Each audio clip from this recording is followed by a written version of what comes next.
Hey everyone and welcome back to another video, and in this video I'm going to be reviewing this Evopow Portable Charger. So I do want to thank Evopow for actually gifting this to me. So essentially what we have here is a 10,000 milliampere fast charging portable charger.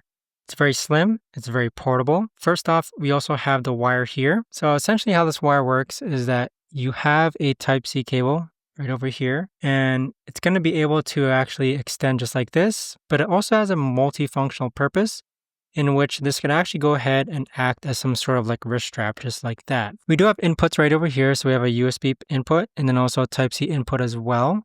But I've used my fair share of chargers, and I say that compared to other chargers that I've used before, this definitely does charge really fast. So overall, I'd say that this is great just because it's going to be a quick charge. It's going to be able to basically have a lot of hours added extra onto your phone. It's also got a digital screen here, which displays how much battery is left onto the screen itself.